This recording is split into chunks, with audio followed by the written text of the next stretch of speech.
आचार्य श्री अमर गुप्त सूरी जी की 7 जन्मों की कहानी आचार्य श्री धर्म घोष सूरी जी के मुँह से सिंह कुमार ने सुनी और जिंदगी में कभी भी नहीं सुनी हुई इस कथा ने सिंह कुमार के चित्त तंत्र को हिलाकर रख दिया। वह महल में वापस आया और सीधा अपने शयन कक्ष में चला गया। राजमहल की मुलायम मखमली सैया में वह करवटें बदलता रहा। किसी अज्ञात तड़प ने उसके अस्तित्व को झकझोर दिया था। 12 घंटे में तो जैसे उसकी जिंदगी का रुख ही बदल गया। आज का दिन उसके लिए अवर्णनीय था। जितना संवेग, जितना आनंद और जितनी वितृष्णता उसने जिंदगी में कभी भी महसूस नहीं की थी, उतना रोमांच उसने नागदेव उद्यान के रमणीय इलाके में अनुभव किया था। इस आह्लाद की अनुभूति में वह डूबा जा रहा था। उसके मानस पट पर अजीबो गरीब चित्रपट की भांति अमर गुप्त सूरी जी के 7 भवों का खेल उभर रहा था। उसे लगता था वह स्वयं प्रेक्षक भी है, पात्र भी है। भीतर की गहराई में वह अजीब प्रकार की बेचैनी महसूस कर रहा था।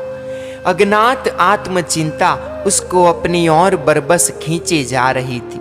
कभी उसके मानस पट पर कमनीय कुसुमावली उभर आती थी तो कभी धर्म घोष सूरी जी की सौम्य एवं स्वस्थ प्रतिमा आकार लेती थी। कभी अमर गुप्त सूरी जी अलग अलग रूप में दिखाई देते थे और पूरी रात इस तरह के चित्र विचित्र दृश्य देखता रहा। कब वह गहरी नींद में सो गया उसे ख्याल ही नहीं रहा। फिर भी जैसे कि उसकी आत्मा का अस्तित्व उससे अलग हो, वैसे वह सपनों में अपने आकार को निहार रहा था। सवेरे जब उसकी आंखें खुली तब उसने पाया कि कुसुमावली उसके पास खड़ी थी। कुसुमावली अनन्य थी। उसने महीम रेशमी उत्तरीय वस्त्र के नीचे त्वचा के रंग की कंचुकी पहन रखी थी। पतली कमर के कारण उसका वक्षः स्थल विशाल लगता था। वह तन्वी सी थी पर उसका शरीर गदराया हुआ था। उसके बाह्य सिग्न गौर और मुलायम थे। उसका चेहरा कुछ लंबा सा और बादाम के आकार का था। उसकी ठुड्डी पर और बाई आंख की ओर कपाल के किनारों पर काली स्याही के बिंदु जैसे तिल थे। उसकी करोड़रज्जु एकदम सीधी थी। उसकी लंबी चौड़ी झील सी गहरी चमकती आंखों में मादक नमी तैरती हुई दिखाई देती थी। उसकी आंखों की पुतलियां भूरी श्यामलता के लिए दमक रही थी। उसके काले काले बाल उसकी खुली पीठ पर निभे पिंडलियों तक बिखरे हुए थे। कुसुमावली अद्भुत थी। उसका नाक सीधा और पतला था।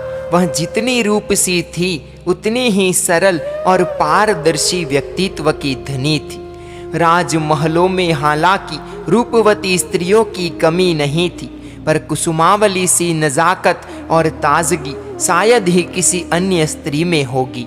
सिंह कुमार ने उसे समीप रखे हुए आसन पर बैठने का इशारा किया और कुसुमावली की ओर सिंह कुमार की निगाहें अपलक निहार रही थी। कुसुमावली को इसका अंदाजा आ गया और वह शर्मा गई।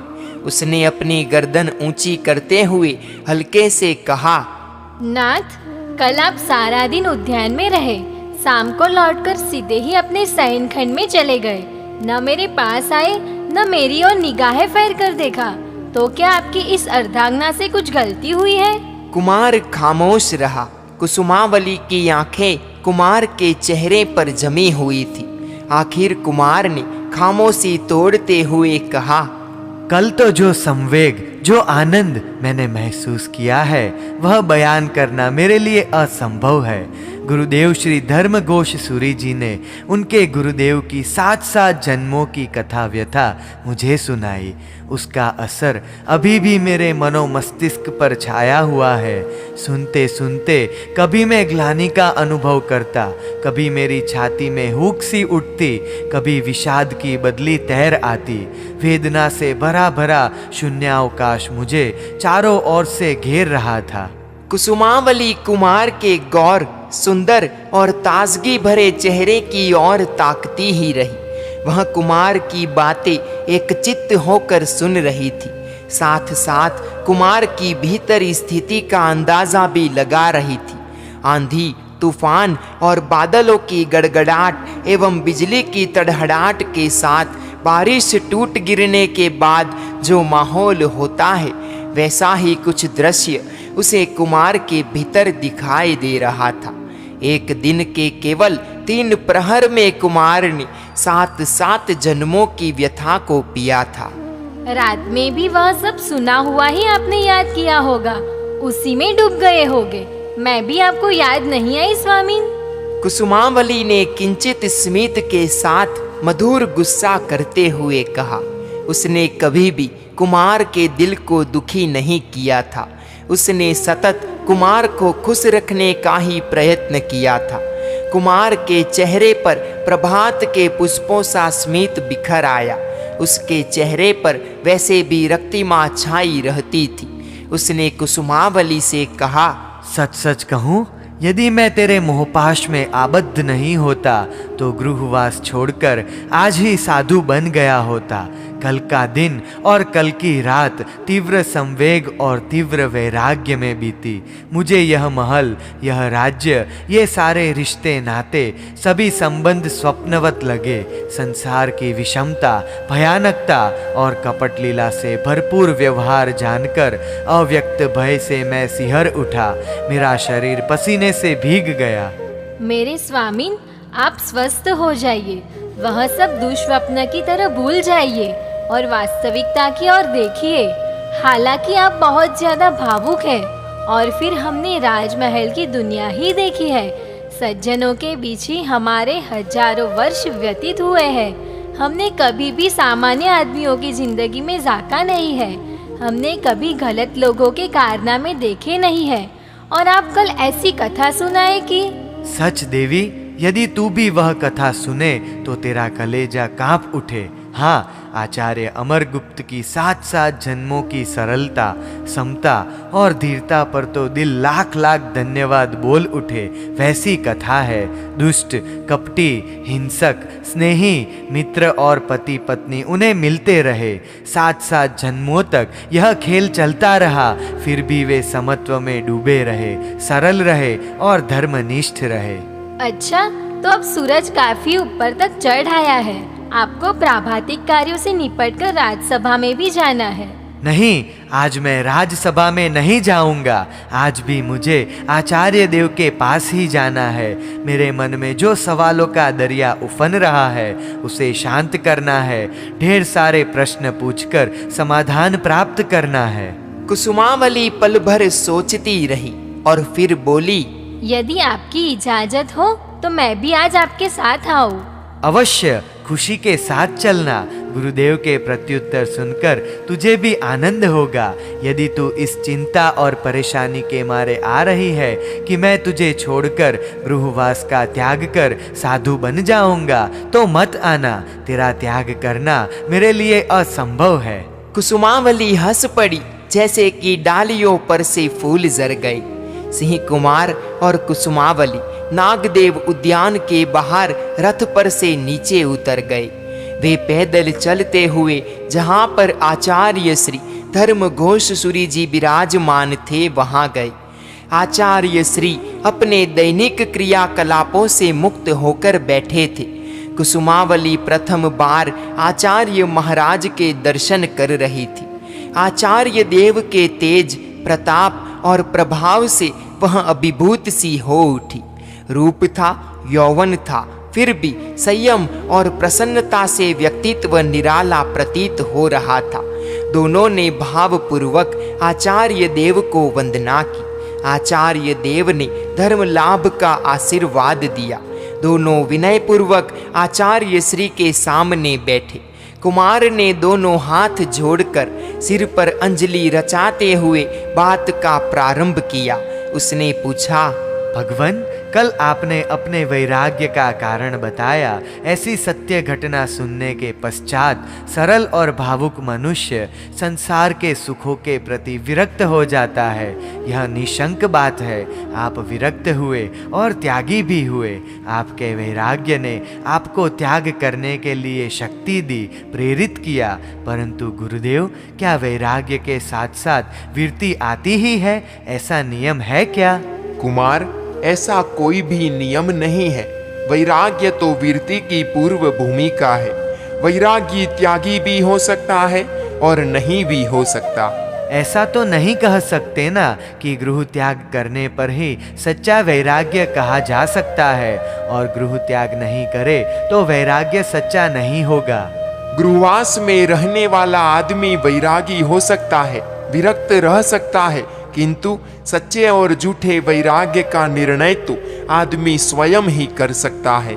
भगवंत, कल आपने अपने गुरुदेव के 7 जन्मों की कथा सुनाई। उसमें अलग अलग गतियों की बातें सुनकर मेरा तो पूरा अस्तित्व ही कांप उठा है। क्या मनुष्य मरकर देव हो सकता है? मनुष्य मरकर मनुष्य बन सकता है? मनुष्य मरकर तिर्यंच और पशु गति में जा सकता है, नरक में जा सकता है? इसी तरह देव मनुष्य बन सकता है क्या? नरक का जीव मनुष्य बन सकता है? पशु पक्षी का अवतार ले सकता है? यह सब बातें सच है प्रभु? बिल्कुल, यह सब सत्य है और संभव भी है। हाँ, देव मरकर सीधे नरक में नहीं जा सकता, या नरक का जीव सीधे स्वर्ग में नहीं पहुंच सकता। अच्छा, ऐसा किस लिए प्रभु? क्योंकि नरक में ले जाने वाले विचार देव नहीं कर सकता। इतने निम्न स्तर के वैचारिक या व्यवहारिक पाप भी देव नहीं करते। न उनके विचारों का स्तर इतना नीचा उतर सकता है कि उन्हें नरक में जाना पड़े। वैसे ही नरक में रहने वाले जीव सीधे देवलोक में नहीं जाते, चूंकि देवगति में जाने के लिए जैसे शुभ विचार, श्रेष्ठ विचार चाहिए, वे वैसे विचार नहीं कर सकते। न उनमें वैसी शुभ या सात्विक प्रवृत्ति हो पाती है। इसीलिए देवलोक का जीवन उनके लिए असंभव है। प्रभु, आपके गुरुदेव की आत्मकथा में सुना कि दूसरे भव में वे हाथी थे और मरकर देव हुए, तो क्या पशु देव हो सकता है? पशु वैसे शुभ विचार और उच्च कक्षा की प्रवृत्ति कर सकता है क्या? हाँ राजकुमार, यह सत्य है, पर सभी जानवर या सभी प्राणी वैसा नहीं कर सकते। मांसाहारी हिंसा वृत्ति वाले जानवर तो कर ही नहीं सकते।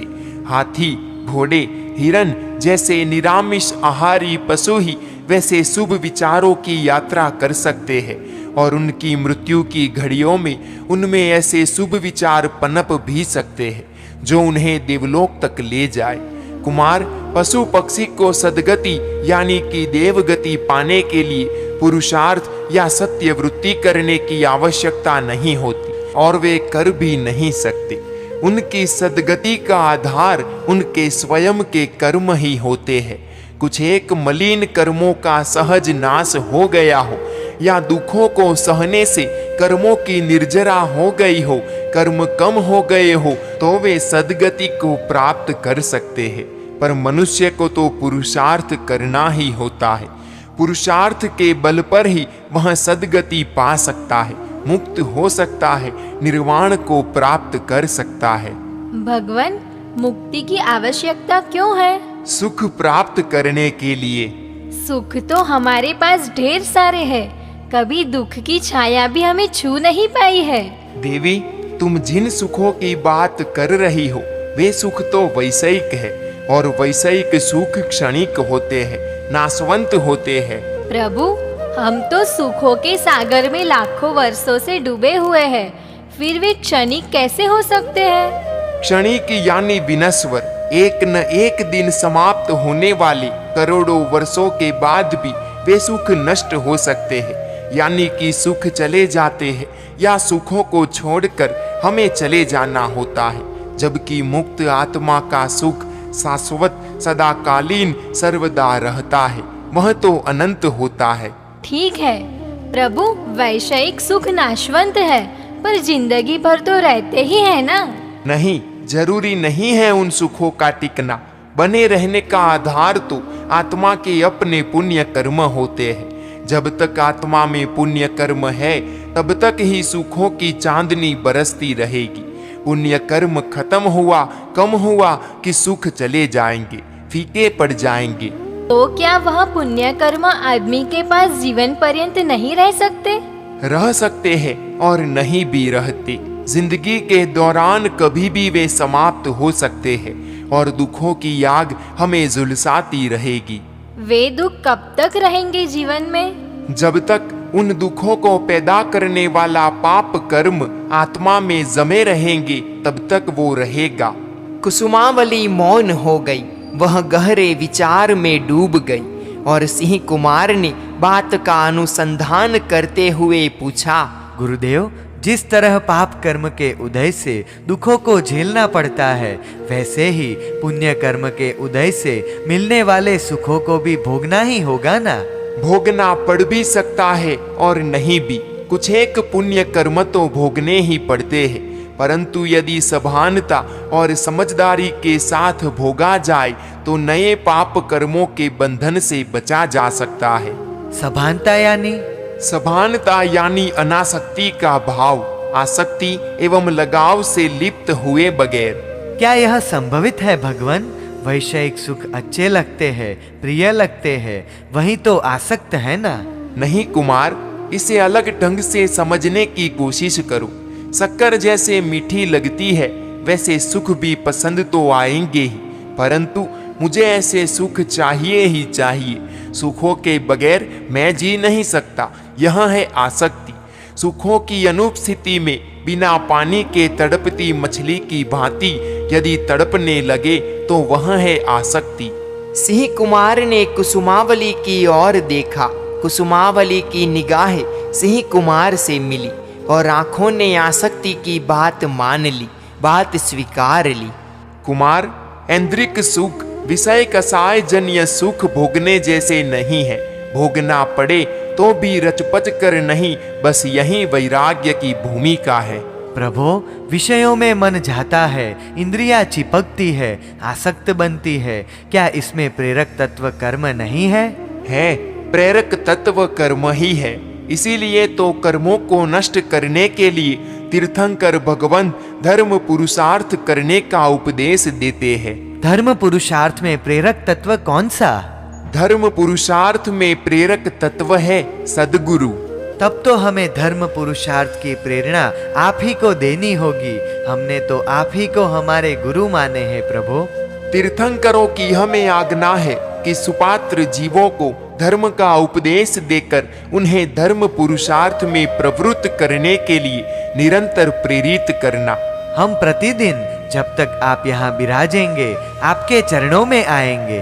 तुम्हारी भावना अति प्रशस्त है कुमार। गुरुदेव को पुनः पुनः वंदना की, सभी साधु पुरुषों को वंदना की। सिंह कुमार और कुसुमावली उद्यान से निकलकर बाहर आए, रथ में आरूढ़ होकर राजमहल पहुंचे। मध्याह्न के भोजन का समय हो चुका था। महाराज पुरुषदत्त और महारानी श्रीकांता दोनों कुमार और पुत्र वधू की प्रतीक्षा कर रहे थे। हमें गुरुदेव के पास से लौटने में जरा देरी हुई। तुम गुरुदेव के पास गए थे? बहुत अच्छा, मुझे बहुत खुशी हुई। महाराज पुरुषदत्त ने प्रसन्नता व्यक्त की और सभी ने साथ में बैठकर भोजन ग्रहण किया।